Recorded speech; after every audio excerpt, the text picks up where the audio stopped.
Uma vlogs and stories. Hi అండి అందరికీ. అందరు ఎలా ఉన్నారు? నేనైతే చాలా బాగున్నాను. మీరందరూ కూడా ఎంతో సంతోషంగా ఉండాలని మనస్ఫూర్తిగా కోరుకుంటున్నాను. ఇవాళ బ్లాగ్ ఏంటంటే చిన్నమ్మవ చిన్న ఫంక్షన్ చేసిందంట, రండి అని ఇన్వైట్ చేసింది. అదే చింతకుంట హనుమాన్ దగ్గర నాన్ వెజ్ చేస్తారంట. మేము కూడా ఎప్పుడు వెళ్ళలేదు, ఫస్ట్ టైం వెళ్ళేది. చాలా ఎక్సైట్మెంట్ ఉన్నా నేను, ఎందుకంటే హనుమాన్ దగ్గర నాన్ వెజ్ ఏంటా అని కొంచెం ఆలోచన వచ్చిందనమాట. చూద్దామని అనుకున్నాను. ఇంకా పాపకైతే ఈ డ్రెస్ ఎప్పటి నుంచో వేయాలనుకుంటున్నాను, కానీ ఎప్పుడు కుదరట్లేదు. ఎప్పుడో చిన్నప్పుడు కొన్నాము, కానీ ఈసారి అయితే ఛాన్స్ వచ్చింది అనమాట వేద్దామని. కుచ్చుకుంటదేమో అని చాలా భయం అవుతుంది, కానీ క్లాత్ అయితే కొంచెం సాఫ్ట్ గానే ఉంది. తను నిద్రపోయే ముందు వేస్తే మాత్రం చాలా ఏడ్చింది, అసలు ఉంచుకుంటుందో లేదో అనుకున్నాము. అంత ఇష్టంతోనే తీసుకున్న డ్రెస్, కానీ నిద్రపోయి లేచినాకైతే చాలా కంఫర్ట్ గా ఫీల్ అయిపోయింది అనమాట. ఫ్యాబ్రిక్ అయితే చాలా మెత్తగానే ఉంది. ఇంకా చిన్నమ్మ అంటే మా అమ్మమ్మ వాళ్ళ సొంతం చెల్లె అనమాట. అయితే ఒక రోజు ఉంది, నెక్స్ట్ వచ్చేయాలని ఈ లగేజ్ అయితే చదువుకున్నాము. ఆ పిండి ప్యాకెట్లు ఎందుకు తీసుకున్నానంటే మా అమ్మమ్మ బర్రెలను కాస్తుంది అనమాట. రోజు బర్రెలకి అంగన్వాడీ పిండి పెడతాదంట.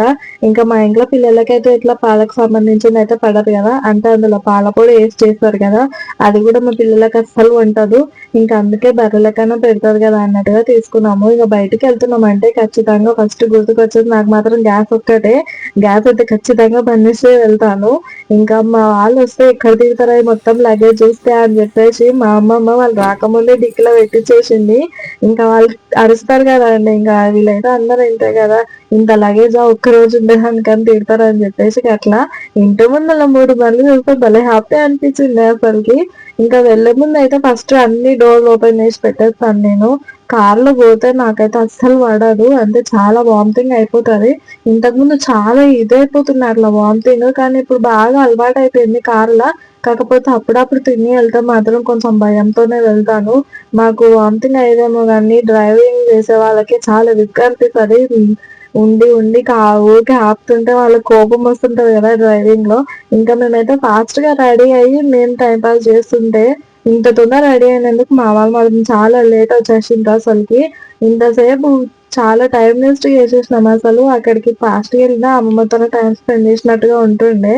ఇంకా అన్ని కార్ డోర్లు అయితే ఓపెన్ చేసి పెట్టినాను. నేను ఓపెన్ చేస్తుంటే బాబు మాత్రం క్లోజ్ చేస్తున్నాడు, ఎందుకు ఓపెన్ చేస్తున్నావా అని. పెద్దాం అయితే అసలు డ్రైవర్ లాగా ఫీల్ అయిపోతున్నాడు.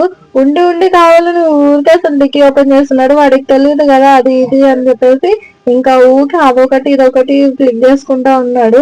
నాకేమో భయం కొంచెం కార్లో ఉండాలంటే. పాప అయితే అసలు ఫుల్ గా ఏడ్చేసింది. బయటికి తీసుకెళ్తున్నా అని కార్లోనే ఉంటదంట. అప్పటి నుంచి ఏడుస్తుంది కార్లో కూర్చుంటా అని, మేము ఇక్కడ పోతున్నట్టుగా. కారు ఓపెన్ చేసిన వెంటనే ఏడుపు పెట్టింది ఎక్కి కూర్చొని. ఇంకే దింపితే మాత్రం రాగం పెడుతుంది మేడం. బాగుంది అశ్విత కార్లా? బాగుందా? వాడు అరే డిక్ ఎందుకు ఓపెన్ చేస్తున్నావు? ఓకే ఎక్కి కూర్చుంటాడు, జాంగు డిక్కి ఓపెన్ చేస్తున్నాడు. అశ్వత్థామా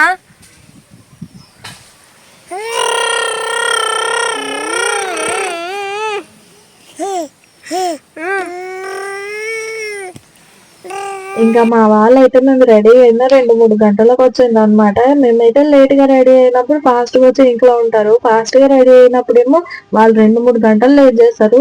వాళ్ళు లేట్ చేసి అయ్యన్నారు, కానీ అదే మేమైతే లేట్ గా రెడీ అయినామంటే అబ్బో ఫుల్ గా కొట్లాడతారు అసలుకి.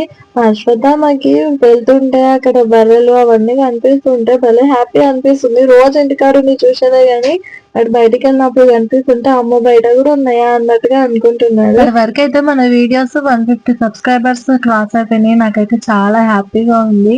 150 అయినా సరే నాకు నేను పడే కష్టానికి నాకు ఎంతో అనిపిస్తుంది. ఎందుకంటే యూట్యూబ్ చేయడం నిజంగా అసలు అంత ఈజీ కాదు. నేను స్టార్ట్ చేసే ముందు అనుకున్నాను, అందరు చెప్తుంటే ఏమో అనుకున్నా, కానీ వీడియోస్ చూస్తుంటే నాకు ఇప్పుడు చేస్తుంటే అర్థమవుతుంది నిజంగా ఇంట్లో పని, పిల్లలు, ఫ్యామిలీతో టైం స్పెండ్ చేయడం ఇదంతా నిజంగా బాగానే టైం తీసుకుంటారు. అసలు యూట్యూబ్ మాత్రం అంత తక్కువ, అంత ఈజీ ఏం కాదు అసలుకి. కానీ స్టార్ట్ చేసే వాళ్ళంటే కొంచెం ఆలోచించి స్టార్ట్ చేస్తే బెటర్ అనిపిస్తుంది. ఎందుకంటే మనం ఇంత కష్టపడితే దీనిలో అంత మంచి ఫలితం ఉంటుంది. ఇంకా అమ్మమ్మ వాళ్ళ ఇంటికి అయితే వెళ్ళాము. చిన్న రూమ్, అమ్మమ్మ వాళ్ళది ఒకటే రూమ్ ఉంటది. అంటే తాత లేరనమాట, చనిపోయారు. మా చిన్నమ్మది చిన్న ఉన్నప్పుడే చనిపోయారంట. ఇంకా అమ్మమ్మ 2 ఉంటారు మరుదులు. వాళ్ళిద్దరు పెద్ద ఆయననేమో హైదరాబాద్ లోనే ఉంటారు అనమాట, చదువుకుంటున్నారు. అమ్మాయిదేమో అమ్మమ్మతో పాటే ఉంటారు. ఒక దిక్కు చదువుకుంటా, ఒక దిక్కు వ్యవసాయం చూసుకుంటాడు. పెద్ద అయినా సరే ఎప్పుడన్నా పొలం పని ఇట్లా ఉంటే ఖచ్చితంగా వస్తుంది అనమాట. ఇలా ఇద్దరు పిల్లలైనా సరే అసలు నిజంగా ఎంత కష్టపడతారో. వాళ్ళు చదువు కూడా అట్లే చదువుతారు. ఒక దిక్కు చదువును వదులుకోరు, ఒక దిక్కు వాళ్ళ సొంత వ్యవసాయం అయినా సరే ఇది ఏ పనిని కానీ వదులుకోరు. అన్నింటికన్నీ కష్టపడతారు. చాలా గ్రేట్ అసలు అమ్మమ్మకి ఇంత మంచి పిల్లలు ఉండడం అంటే. నాకు చాలా హ్యాపీ అనిపిస్తది వాళ్ళని చూస్తుంటే. అమ్మమ్మ వాళ్ళైతే ముగ్గురు అనమాట. ఈడ ఉన్న వాళ్ళు ముగ్గురే. పెద్ద అంటే అక్కడ నిలబడ్డ బ్లూ కలర్ శారీ సెకండ్ మా అమ్మమ్మ, లాస్ట్ చిన్నమ్మమ్మ అనమాట. చిన్నమ్మకి కొంచెం జంతువుల మీద ప్రేమ ఎక్కువ అనుకుంటా. బర్రెలు పెంచుకుంటది, పిల్లిలు పెంచుకుంటుంది, మళ్ళా గొర్రెలు, మేకలు ఇవన్నీ పెంచుకుంటది అన్నమాట. అసలు ఎంత మంది చెప్పినా విననే వినదు. అనవసరంగా అన్ని పనులు పెట్టుకుంటది.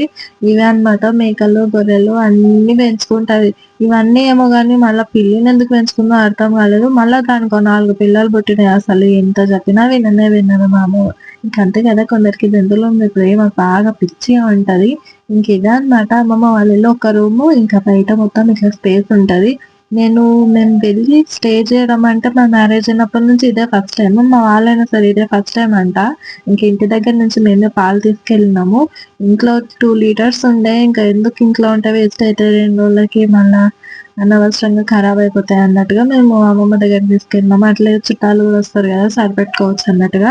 పాపకి ఏమైందో అసలు బాగా జ్వరం వస్తుంది. 2-3 డేస్ అయింది. కరెక్ట్ 24 hours కి 12 hours కి ఒకసారి వస్తుంది. సిరప్ గాని వేయకుంటే జ్వరము. అట్లే మోషన్స్ కూడా ఒక్కొక్కసారి అయితున్నాయి అన్నమాట. వాటర్ గా పోతుంది. అంటే కంప్లీట్ గా ఇన్ఫెక్షన్ అయితే కడుపులో పోనట్టుంది. సగ్గుబియ్యం తిన్నందుకు చాలా వరకు మేలయింది. సాబ్దానం సిరప్ వేస్తా. సిరప్ కన్నా సాబ్దానాలు బాగా పనిచేస్తాయి అన్నమాట పాపకి. పిల్లలకి ఇట్లా హెల్త్ ఇష్యూ మన ఇంటికాడ ఉంటే ఏమో అనుకోవచ్చు కానీ, ఇట్లా బయటికి ఎక్కడైనా పోయినప్పుడు వాళ్ళకి హెల్త్ ప్రాబ్లం అయితే అసలు పానం అంతా వాళ్ళ మీదనే ఉంటది కదా. నాకైతే పానం అంతా పాప మీదనే ఉంది. అసలు తగ్గింటే బాగుండు అని. అంటే అట్లా ఎక్కడికైనా వెళ్ళినప్పుడు మన కాడికే ఉంటాం కదా, మనతో పాటు వేరే వాళ్ళు కూడా ఉంటారు కదా, మనం కొంచెం పిల్లల్ని ఎత్తుకొని కంఫర్ట్ గా అయితే ఫీల్ కాము. ఇంకా ఇంటి పక్కన అయితే ఇలా ఉంటది. నేనైతే వాళ్ళ ఇంటికి వెళ్ళడం ఇది 3rd టైం ఏమో అనుకుంటా. మా పెళ్ళై 4 ఏళ్ళు అయినా కూడా 3 సార్లేమో వెళ్ళినాం అంతే. మేము అంతే ఇక్కడ ఒక సైడ్ ఉంటే అమ్మమ్మ మాత్రం ఒక సైడ్ ఉంటది. మేము ఇక్కడ అంటే వాళ్ళు అక్కడ అన్నట్టుగా ఉంటారన్నమాట. అందుకే పెద్ద అయితే వెళ్ళాము. స్టవ్ కూడా మేము ఇంటికి దగ్గర నుంచే తీసుకెళ్ళినాము. పెద్ద స్టవ్, చుట్టాలు ఎక్కువ వస్తారు కదా, ఇంకా చిన్న స్టవ్ మీద అయితే వంట తొందరగా కాదని పెద్ద స్టవ్ ఇంటి దగ్గర నుంచి తీసుకెళ్ళినాము. అక్కడికి వెళ్ళాక ఇంకా కొద్దిసేపటికే అమ్మమ్మ వాళ్ళు అందరూ ఇంట్లోకి సామాన్ తీసుకురావడానికి అయితే వెళ్ళారు. ఇంటి దగ్గర ఇంకా నేను, మా అమ్మమ్మ, పెద్దమ్మమ్మ, పిల్లలు ఉన్నాం అన్నమాట. అప్పటికే ఫుల్ గా మోడం వేసుకుని అసలు వర్షం ఎప్పుడు పడేది తెలియదు అన్నట్టుగా ఉంది. ఆ ఊర్లోనేమో కరెంట్ అస్సలు లేదు. ఈవినింగ్ 4 కేమో పోతే మళ్ళా నైట్ 8:30కో ఎప్పుడు వచ్చింది కరెంటు. అట్లా మాకైతే ఇంట్లో ఇన్వర్టర్ ఉన్నదానికి అసలు కరెంట్ పోయినా కూడా తెలియదు ఎక్కువ వరకు. అక్కడికి పోయినాక ఇక కన్ఫ్యూజ్ ఉంది. అసలు కరెంటు ఊరికే పోతుంది. ఆ గాలి, విపరీతమైన గాలి అసలుకి. అందులో అమ్మమ్మ వాళ్ళకి ఒకటే రూమ్ ఉంది కదా, పడుకోవడానికి మాత్రం అందరూ చాలా ఇబ్బంది అయిపోతది. మంచాలు మాత్రం 3 ఉన్నాయి. 3-4 మంచాలు ఉన్నాయి. అవి బయట వేసుకుందాం అనుకుంటే సెట్ అయిపోతుంది అనుకున్నాం కానీ వర్షం బాగానే చినుకులు పడినాయి అనమాట నైట్ వరకు. అశ్వత్థామ అయితే అసలు అమ్మమ్మను వదులుతలేదు. వాడు ఏడికి పోయినా వాడికి అమ్మమ్మనే కావాలి. అందులో అది కొత్త ప్లేస్ కాబట్టి వాడు అస్సలకి వదిలిపెడతలేడు. నాని నాని నాని అని పడుతున్నాడు అనమాట. పిచ్చి ప్రేమ అసలు ఇద్దరు బాగా సతాయిస్తుంది అనమాట అమ్మమ్మ. చిన్న పాపనేమో మా పెద్ద వాళ్ళ కూతురు అనమాట చిన్న పాప. అమ్మమ్మ అయితే ఆల్ రౌండర్ పెంచుకుంటుంది. గొర్రెలు, బర్రెలు, మేకలు, పిల్లిలు, ఇంకా కోళ్ళు కూడా పెంచుతుందో లేదో మరి తెలీదు. నేను అశ్వితనేమో ఇద్దరు కూర్చొని ఇట్లా టైం స్పెండ్ చేస్తున్నాం అనమాట. బయటికి తీసుకొచ్చిన ఏడుస్తుండే, బాగా ఫీవర్ పట్టింది, తనలాడుతుంది. ఇంకా నైట్ అమ్మ వాళ్ళు వచ్చే వరకు అయితే 9 అయింది. మా అమ్మ వాళ్ళు వెళ్ళి తీసుకొచ్చినారనమాట. అమ్మ, నాన్న ఇద్దరు వచ్చిండ్రు, ఇంకా చిన్న వాళ్ళు వచ్చినారు అనమాట. శ్రద్ధాం అయితే చాలా రోజులకు అమ్మని నాన్నని చూసిన వెంటనే అసలు డాడీని కాలు కడుక్కునే వరకు కూడా ఆగలేడు, ఉరికిపోయి పట్టుకున్నాడు డాడీని. అశ్విత్ అయితే అమ్మ వాళ్ళు ఇంత తొందరగా వచ్చినా ఇంత లేట్గా వచ్చినా సరే వాళ్ళ దగ్గరికి అయితే ఎక్కువ వరకు పోదు. అశ్వత్థామ వాళ్ళు ఇన్ని రోజులకు వచ్చినా కూడా చిన్నప్పటి నుంచి అయినా బాగా గుర్తుపడుతున్నాయి అనమాట. ప్రతిసారి అదే అంటది, మా అమ్మ అశ్వత్థామనే డిస్టర్బ్ నీకన్నా అని చెప్తుంది అనమాట. అశ్వత్థామ అయితే ఇంకా అమ్మ వచ్చినాక అసలు అమ్మను వదిలిపెట్టలేడు, నానమ్మని కూడా అడగలేదు అనమాట. ఎందుకంటే అమ్మ వాళ్ళు ఎప్పుడో ఒకసారి వస్తారు కాబట్టి వాడు ఇంకా అమ్మను అస్సలు వదిలిపెట్టాడు. అమ్మమ్మ అమ్మమ్మ అని పట్టాడు అనమాట. డాడీ ఏమో పాష్పితను ఎత్తుకొని ఇంకొస్తే అది అస్సలు ఉంటలేదు, మీద ఏడ్చి ఏడ్చి కిందికి దిగుతుంది.